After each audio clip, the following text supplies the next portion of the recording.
Sir ఇంకా చెయ్యి నొప్పి కాలు నొప్పి ఏంటి సార్? 5 రూపాయలకే మన శాస్త్రి బాంబు దొరుకుతుంటే. గ్రామ పంచాయతీ అండి, కొత్తపల్లి సచివాలయం 2లో నేను ఏఎన్ఎంగా పనిచేస్తున్నాను. ఇక్కడ నా పేరు ప్రమిళ అండి.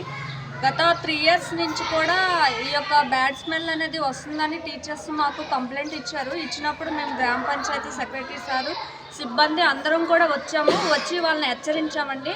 మేము వచ్చే టైంకి కూడా వాళ్ళు అక్కడ పోస్తూ ఉన్నప్పుడు మేము వచ్చి దాని మీద బ్లీచింగ్ కూడా చల్లడం జరిగింది. ఇంకోసారి ఇది చేయొద్దు, మీరు ఇక్కడ పిల్లల ఆరోగ్యం పాడవుతుంది, చాలామందికి అనారోగ్యాలు పాలయ్యే అవకాశం ఉండేదని ఇలాగ 3-4 times మేము చెప్పడం జరిగింది. వెళ్ళి అటాక్ చేయడం కూడా జరిగిందండి. మేము పై సిబ్బందికి చెప్పినప్పుడు సిబ్బంది కూడా ఎలక్ట్ అయ్యి వచ్చాము. అయినప్పటికీ వాళ్ళు మాత్రం మా మాట లెక్క చేయట్లేదండి. మేము ఎన్నిసార్లు చెప్పినా అయితే మాకు ప్లేస్ చూపించండి, మేము అక్కడ పెట్టుకుంటాం సపరేట్గా, ఇది మా వృత్తి అని మాట్లాడుతున్నారు.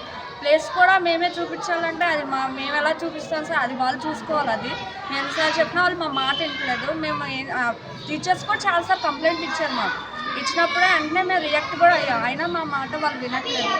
దయచేసి దీనికి మీరే పరిష్కారం ఏదో పెట్టారని ఆశిస్తాం. ఈ విషయాన్ని సారు, సచివాలయం సిబ్బంది అందరూ, హెల్త్ డిపార్ట్మెంట్ వాళ్ళు కూడా అందరం వచ్చాము, అటాక్ కూడా చేసామండి. వాళ్ళు మేము వచ్చిన టయానికి పైన ఎండేసి ఉన్నాయి కూడా మేము ఫొటోస్ తీయడం కూడా జరిగిందండి.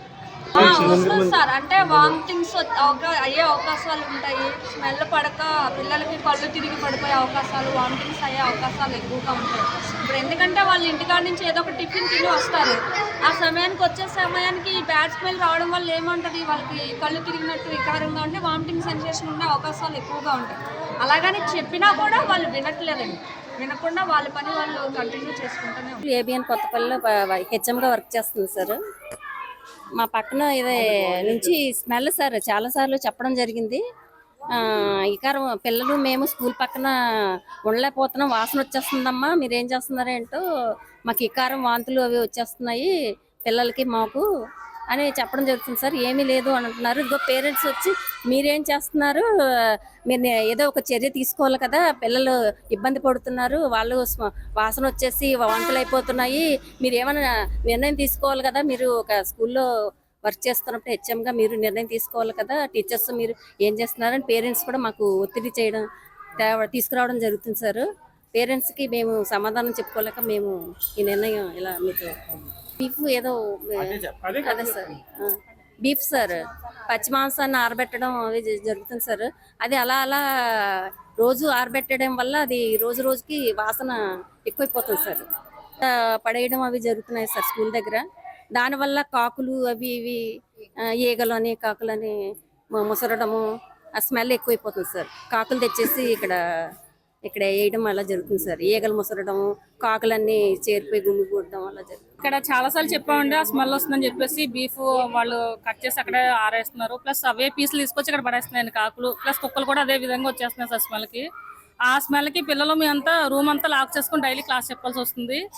ఆ స్మెల్ వల్ల పిల్లలు చాలా ఇబ్బంది పడుతున్నారు. వామిటింగ్ సెన్సేషన్ వస్తుందని మాకు వస్తుంది, పిల్లలకు వస్తుంది. ఇలానే కంటిన్యూ అయితే పిల్లల హెల్త్ అయితే చాలా వరకు పాడైపోతుంది.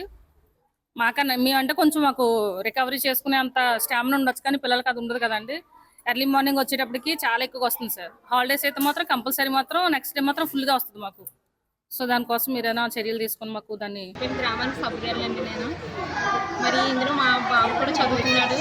ఇక్కడ మరి స్మెల్ చాలా ఎక్కువ వచ్చేస్తుందని చాలా బాధపడుతున్నామండి. ఇక్కడ ముసిరే ఈగలు కూడా మరి 5 వరకు కూడా వస్తాయండి. మరి అలాగే మరి ఇక్కడ 9 గంటల సేపు పని చేయాలంటే మరి చాలా కష్టంగా ఉంటుంది. ఎందుకంటే మనం ఎక్కడికైనా ప్రయాణం చేసేటప్పుడు అక్కడ కొంచెం దుర్వాసన వచ్చింది అని మనం భరించలేము. అలాంటిది స్కూల్లో ఈ పిల్లలు ఈ టీచర్స్ కూడా 9 గంటల సేపు కూడా పని చేస్తూ కూడా ఈ స్మెల్ భరించడానికి చాలా కష్టం కదండి. దీనివల్ల మరి ఏమైనా రోగాలు వచ్చినాయంటే మేము చూస్తే కష్టపడేవాళ్ళు. మరి ఈ రోగాల వల్ల కూడా మాకు చాలా ఇబ్బంది అవుతుంది. బాగా చేయించడానికి కూడా మా దగ్గర మరి సరిపడిన డబ్బులు కూడా లేకపోవచ్చు. కానీ మేము ఎన్నిసార్లు కూడా చెప్పినా సరే ఇలాగే మీటింగ్ ముందు ఒకసారి జరిగింది, అయినా సరిగా మరి ఏమాత్రం జాగ్రత్తలు తీసుకోలేదు. ఎందుకంటే మనీ ఒకవేళ చూసేటప్పటికే మనీ అలాగే మాయం చేసేస్తున్నారు. అసలు ఏమీ లేదన్నట్టు ఎవరైనా పెద్దగా కార్యకర్తలు వచ్చినప్పుడు కూడా వాళ్ళు ఏమీ లేనట్టు మనీ మామూలుగా ఉంటున్నారు.